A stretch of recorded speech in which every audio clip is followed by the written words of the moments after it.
Karena kita bukan malaikat, kita juga akan berbuat salah. Keempat hal ini tetap bisa membuat kita bahagia kalau punya 4 kuncinya. Diberi nikmat, kuncinya syukur. Nah, semua nikmat itu belum jadi kebaikan, baru jadi kebaikan kalau syukur. Itulah sebabnya ada orang yang kaya tidak bahagia, menderita, kelakuannya hina, jabatannya tinggi malah korupsi, dia terkenalnya dalam bentuk yang tidak baik. Banyak orang yang diberi tapi tidak bisa menikmati apa-apa, sebab tidak tahu ilmu syukur, tidak paham dan tidak bermujahadah jadi ahli syukur. Jadi sebetulnya bahagia itu bukan datangnya dari pemberian semata, tapi bahagia itu datangnya dari syukur. Yang kedua, ujian bagi kita. Sebetulnya ujian nikmat itu lebih berat daripada ujian kepahitan. Kalau kita bisa menyikapi berbagai ujian dengan kunci kedua, sabar, udah kita akan beruntung. Pokoknya kalau kita bisa jadi ahli sabar, sudah sukses saja. Sukses itu dengan sabar. Sabar itu apa? Sabar itu mengendalikan diri. Sabar itu menahan diri sehingga menyikapi kejadian dengan cara berpikir, perkataan, perbuatan dan hati yang disukai Allah. Itu sabar. Orang yang tidak sabar itu adalah orang yang tidak bisa mengendalikan diri. Lihat saja ya, orang-orang berjatuhan karena tidak sabar. Tidak sabar mengendalikan syahwat, zina. Tidak sabar mengendalikan emosi, marah-marah, zolim, memukul, membunuh. Betul? Tidak sabar melihat dunia ini keinginan serakah, haram, korupsi. Semua orang berjatuhan karena tidak sabar. Benar? Berbagai penyakit juga gara-gara tidak sabar ketika makanan. Ada berapa jenis sabar? 3, tambahlah jadi 4. Hari ini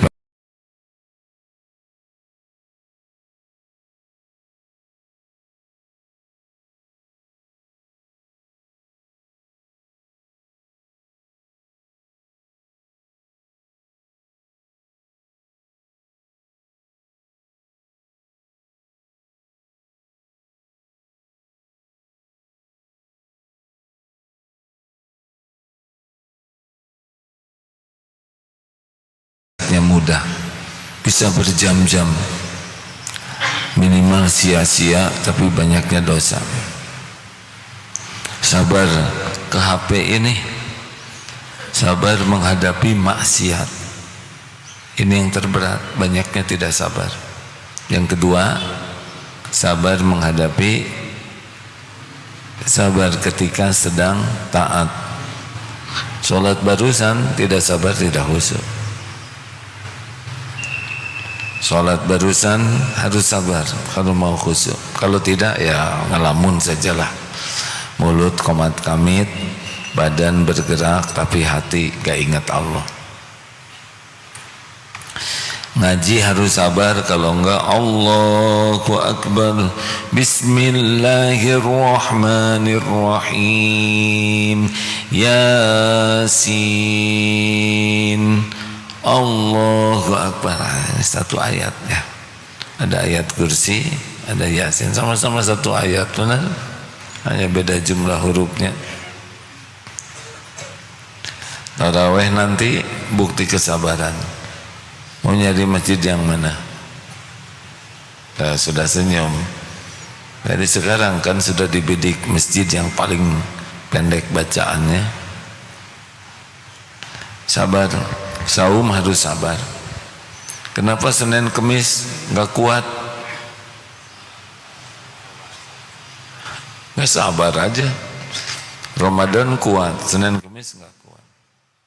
Bayar zakat juga banyak yang nggak sabar, nggak dihitung, hitungnya dikurangin, gitulah.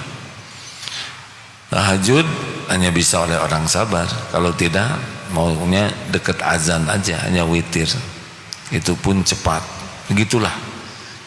Sabar yang kedua, sabar ketika taat. 3, sabar ketika menghadapi musibah. وَلَنَبْلُوَنَّكُمْ بِشَيْءٍ مِّنَ الْخَوْفِ وَالْجُوعِ وَنَقْصٍ مِّنَ الْأَمْوَالِ وَالْأَنفُسِ وَالثَّمَرَاتِ وَبَشِّرِ الصَّابِرِينَ. Siap ya, akan ada tuh yang mencekam, menakutkan, kekurangan makanan, harta, jiwa, buah-buahan, dan berikan kabar gembira bagi orang yang sabar. Gimana, sudah jalani sajalah, jalani saja. Apa? Hadapi, hayati, nih, jalani sajalah, alir saja. Sudah diukur kok semuanya oleh Allah. Benar ada pahitnya, ada beratnya, mungkin fisik teraniaya, mungkin batin teraniaya, mungkin harta habis. Udah, jalanin saja, ngalir saja. Sing ridho, terima, emang ini bagiannya sekarang. Bangkrut, ketipu, ini baru mendengar ada seseorang yang pimpinan perusahaan pensiun terus bikin usaha sendiri, habis harta sehabis-habisnya. Ya begitulah, kalau sudah diambil oleh Allah ya habis. Gimana dong, rumah harus dijual? Kalau harus dijual, jual. Motor harus dijual, jual. Ikut saja ya, dengan baik sangka kepada Allah, ngalir. Saya lihat sebuah tayangan waktu Amerika menangkapi orang sesukanya, mau dibawa ke Guantanamo, tempat penjara yang ya begitulah. Ini ada tahanan yang ditutup matanya, enggak bertanya mau dibawa kemana, mau diapain. Pertanyaannya sederhana, sudah waktu sholat belum? Itu aja yang ada dalam pikirannya, sholat. Sampai yang sebelahnya ini suatu saat dilepaskan cerita, ini orang ini enggak peduli mau diapain oleh Allah, yang penting dia bisa sholat, bisa zikir. Karena tahu semua cobaan itu terjadi dengan izin Allah, semua cobaan sudah diukur oleh Allah, semua cobaan itu pasti ada kebaikan di sana. Gitu. Berapa banyak yang di Palestina rumahnya hancur? Ya sudah hancur, ya sudah waktunya hancur. Memang saya diberi waktu sampai kemana, nanti gimana? Ya nanti juga Allahnya sama. Yang dulu yang ngasih rezeki Allah, sekarang yang ngasih rezeki adalah Allah. Tapi ini nggak ada makanan sama sekali, ya Allah juga sudah tahu kita nggak ada makanan. Kalau ada umur pasti ada rezekinya. Tapi ini berat sekali, nggak ada dokter, nggak ada obat-obatan, ya Allah juga sudah sangat tahu seperti apa keadaannya. Tidak ada yang di luar pengetahuan Allah. Tidak ada yang di luar kekuasaan Allah. Ini memang ujiannya begini. Anak meninggal, ya sudah waktunya pulang. Lebih aman di sisi Allah.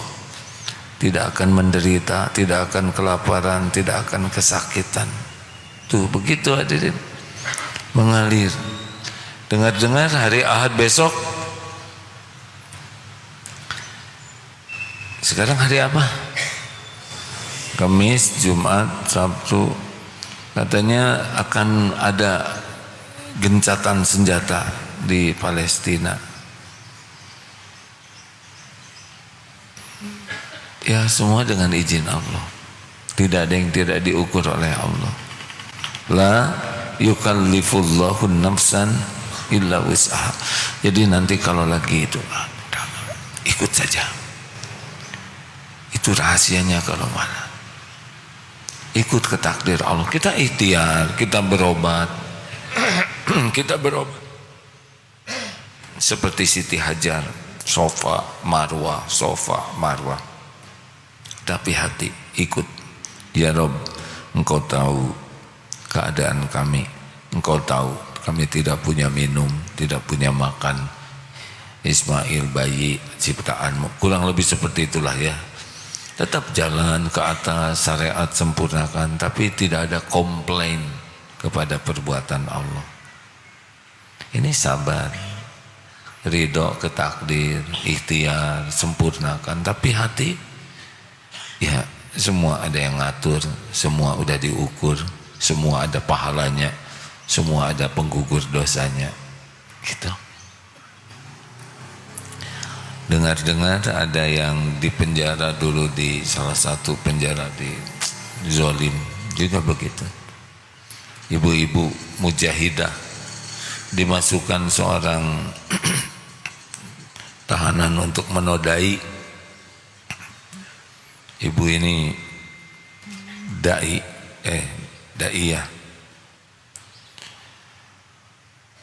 Lalu ketika lelaki itu datang, wahai Allah yang maha menatap, Engkau saksikan setiap waktu tubuh ini dibasuh air wudhu, saya tutup aurat sesuai dengan perintahmu, saya tidak menyentuh yang tidak Engkau halalkan.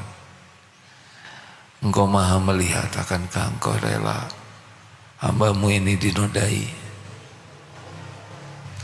Itu katanya lelaki yang itu, dia juga setengah hati, ini prajurit juga di tempat itu. Saya baca bukunya. Terus wanita ini bertanya, punya ibu nak? Punya. Engkau rela kalau ibumu dinodai? Langsung terduduk, tidak berani apa-apa, sampai ditarik oleh, ya mungkin diberi sanksi karena tidak mau melakukan tugas. Tapi hakikatnya Allah yang melindungi. Termasuk yang dimasukkan anjing lapar, tapi ketika dilihat ternyata anjingnya bukannya menggigit, malah duduk saja di sebelah orang yang harus digigit, yang sedang sholat. Anjing bertasbih kepada Allah, anjing ciptaan Allah. Nah, Allah melihat hambanya bersujud, Allah pemilik semua kejadian. Makanya kalau sedang diuji, terima, ikut saja, ngalir, doa yang banyak. Pasti ada gejolak, tapi ikutlah ya. Minta pertolongan Allah, tapi jangan komplain, jangan ada ketidakridhoan kepada takdir. Karena faman rodiya falahu ridho. Jikalau Allah mencintai seorang hamba,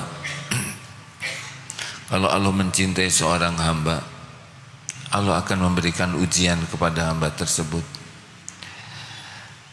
Sebentar, maaf. Kalau Allah mencintai seorang hamba, justru Allah akan memberikan cobaan. Dan kalau dia ridho, faman rodiya falahu ridho.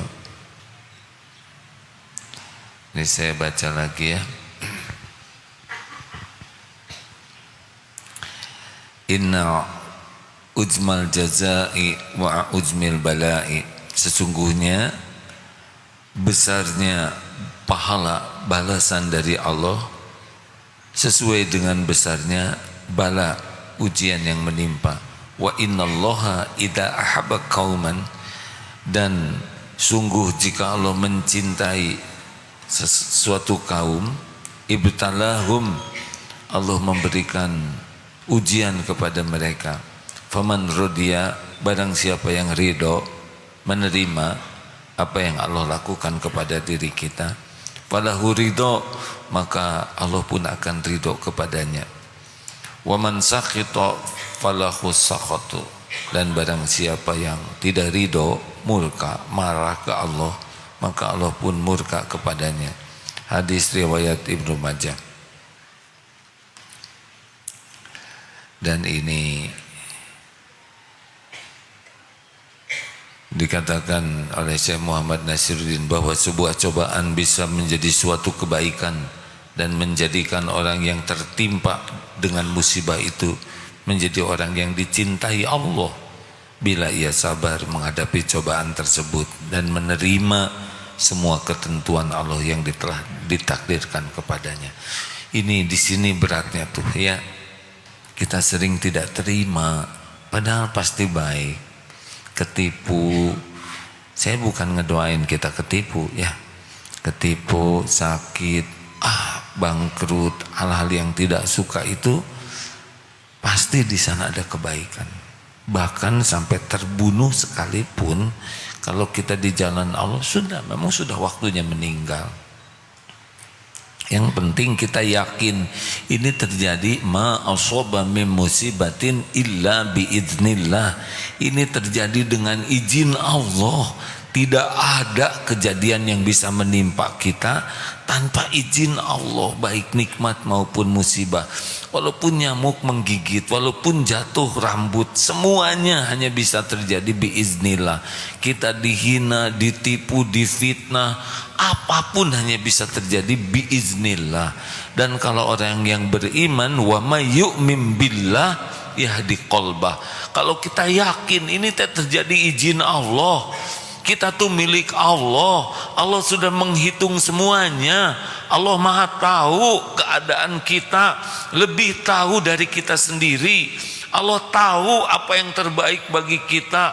Allah tahu kadar kita, ilmu, intelektual, keuangan, mental, keimanan, daya tahan tubuh. Allah sudah tahu segalanya dibanding kita.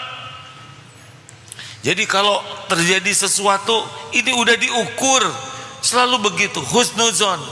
Dan tenanglah, Allah melihat, Allah menyaksikan. Wa kafa billahi syahida, cukup Allah sebagai saksi. Tidak ada yang tidak diketahui Allah, tidak ada yang luput dari pengetahuan Allah, pengawasan Allah, kekuasaan Allah. Lagi di tempat penjara paling tersembunyi sekalipun, pasti Allah tahu. Malaikat juga ada.